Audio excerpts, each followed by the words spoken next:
Hi, this is Theo from PocketBlocks.com. Today I want to review the MacBook 12-inch. This has been out for a while, but my review will be from the perspective of graphics artists who use computers to create graphics works like infographics, digital illustrations, page layout, and also do some photo editing. So is this MacBook good enough? Fast enough? I will cover that in this review. By the way, I also have a text review written, so if you don't have time to watch this video review, you can just visit the text review and the link is in the video description below. So let's go through the hardware first. If you are not familiar with the laptops from Apple, there are a few different types of model. This is the 12-inch MacBook. There is also the MacBook Air, which is also very light and compact and comes in 11 and 13 inch. There's also the MacBook Pro, which is more powerful but much heavier. So if you want something as light as possible, as compact possible, the MacBook and the MacBook Air is the one you would want to choose. However, are they powerful enough to use with graphic software like, for example, Photoshop, Illustrator, InDesign, or even Google SketchUp? This 12-inch screen is an IPS panel, so color reproduction and viewing angles are great. You can look at it from any angle and the colors will remain the same. However, it's a bit glossy, so it's not best when you are working with a light source coming from your back. And this is almost like 3 times the size of my handphone, which is 5.5 inch. So this is really compact and it's very thin as well. The speaker is loud and clear, it's here. And the keyboards, this is a standard size keyboard. However, this is not very comfortable to type on because the vertical distance for each button is very limited. This is almost like typing on the iPad. Take for example, if you were to put a piece of paper on your table and you type on that piece of paper, it feels something like that. So this is not very comfortable to type on. The trackpad is large. This is very nice for moving around and clicking. Let's take a look at the different ports on the MacBook. There are only 2 ports, one on the left side, which is the USB-C port, and the other side is the 3.5mm headphone jack. So I want to talk a bit more about this USB-C port. In terms of connectivity using ports, this is very limited. If you want to use your USB 3 thumb drive, if you want to plug in your iPhone, your iPad, you won't be able to do that with this port. You need an adapter. So I went ahead to buy an adapter. This is one that I bought on eBay. I think for about 30 to 40 US dollar. Apple also sell their own official adapter, which costs about US $70. So this is very expensive because this is a new technology.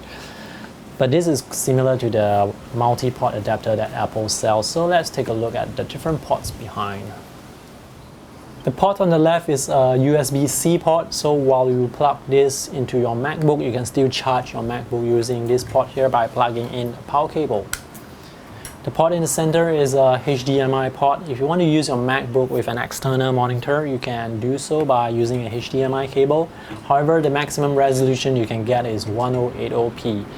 The MacBook is powerful enough to power a 4K monitor, but you cannot do that with a HDMI cable. You need a display port. And if you want to use a 4K monitor, you would have to get an adapter with a display port. So you have to buy something extra. And lastly, there's the USB 3 port. So this is where you can plug in your USB thumb drive. If you want to use your iPhone, your iPad, you can plug that in to this USB 3 port as well. So this is how it's going to look like when you use it side by side with the MacBook. Apple has designed this 12-inch MacBook for those people who intend to use this in the wireless mode most of the time. Personally, I find a single USB-C port to be quite limited. So if I want to use my USB 3 thumb drive, if I want to plug in my Wacom tablet, I need to buy this adapter, and this adapter is not cheap. Let me open up some graphic software. This is Adobe CS5. By the way, I'm using a Logitech Bluetooth mouse. This is the M557 because it's much more comfortable to use software with mouse compared to with the trackpad. By the way, this MacBook runs on SSD storage, so when you open up applications, it's very snappy. Let me open up Photoshop as well. Once you click on the icon, it takes like a few seconds and it opens up, so that's very fast. Let me switch to Illustrator and open up a file that I have worked on. This is actually a page layout that I created in Adobe InDesign. I exported it out as an EPS file for Illustrator just for this review. I want to show you how well it pans around with the interface on the canvas, so there's absolutely no lag at all. This machine that I'm running on is only equipped with a dual-core 1.1 GHz Intel M processor. That is quite slow compared to other computers out in the market, and there is 8 gigs of RAM, but even though the specifications is on the low side, it has no problem working on files like this. This is still very usable. So absolutely no lag at all when you are using 2D software like Photoshop or Illustrator. So this file is a bit big because there is a lot of images embedded inside, and you can still move around like this without any lag. One important thing to take note of when you're using this MacBook with Adobe software is this MacBook has a Retina screen. The resolution is 2304 by 1440. That is a very high resolution, and when you're using it with the older Adobe software like Adobe CS5, CS6, those older software, they are not designed for Retina screen, and as a result, the interface is a bit pixelated. So all these icons here, all these words here, these buttons, the numbers, the text, they are a bit pixelated. I'm not sure if my camera can pick it up, even if I zoom in.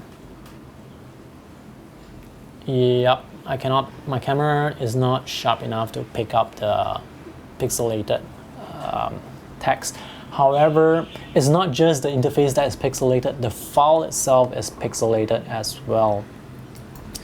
So my camera cannot pick it up, but what I'm looking at right now is all this anti-aliasing thing going on, or the lack of it. So there's pixelation around the edges, and this is almost unusable. So you either have sharp text or you don't have sharp text. There's no in between. And when you want to use the older Adobe software, you have to factor in the extra cost of upgrading to the latest Adobe CC.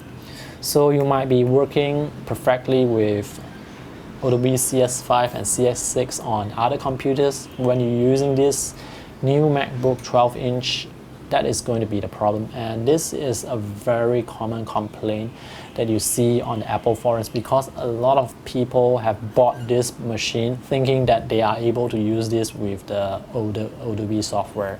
That is not the case. You are going to see pixelation, and because of that, I cannot recommend you buying this MacBook if you want to use older software. You have to upgrade and spend extra money with Adobe CC.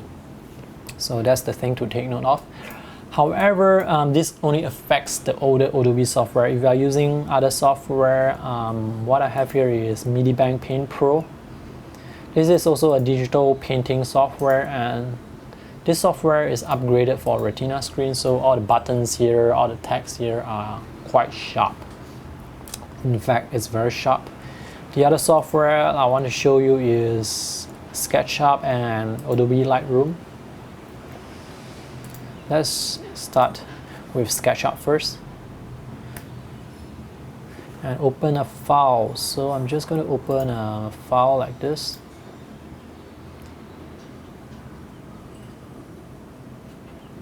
This is a model that I downloaded from the Google warehouse. This is quite a complicated model, and when you're panning around the interface, there is some sort of lag. So the graphics card is not fast enough. I mean, it's fast enough, but it is not that fast. So this is quite a complicated model with some textures going on. so you're going to see some lag when you're panning around. This file, by the way, is 34 megabytes, and I think there's hundreds of thousands of polygons going on. So yeah, it's still usable. So if you are using it with a file that has less polygons, then you will see faster interface when moving around when panning around the screen. For example, this is a much simpler model. You can do that. There's not much lag. But when you use it with a high polygon count file, this is going to lag a bit. The last software I want to show you is Adobe Lightroom. This is Lightroom 5.7, and this is great because sometimes I do some photo editing. However, when it comes to using Lightroom on this MacBook, when you're exporting files, when you're doing photo editing, it gets a bit slow because the processor is not that fast enough. If you do adjustments on the levels, it will take maybe about a split second or a second before you can see the changes. So you can change the exposure and it doesn't update instantly.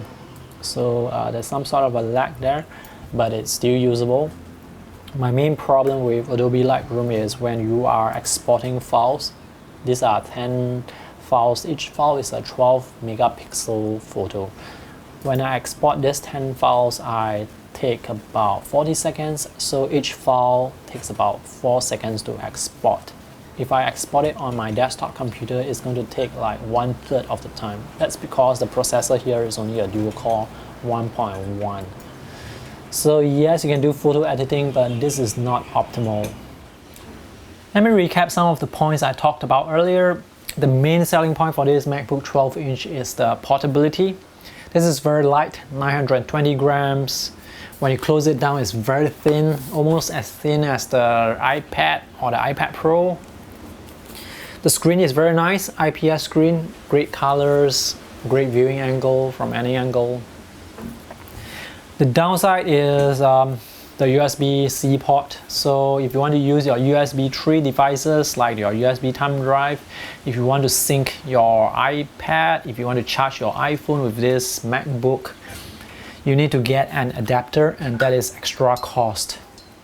So for example, if you're in your client's office, he wants to pass you a file using his USB thumb drive, you need to bring this along. If not, he would have to upload it to a file server, and he have to send it to you, and you have to download it. So it's not very straightforward. If he is using a Mac with wireless, he can use AirDrop, but personally for me, I find that AirDrop does not work all the time. Yep. Another thing about this adapter is this has a HDMI port. So 12-inch screen, I feel that it's a bit small when you're using it for graphics work, so I like to use an external monitor with that. And if you use this adapter with the HDMI port, you can only output at 1080p resolution.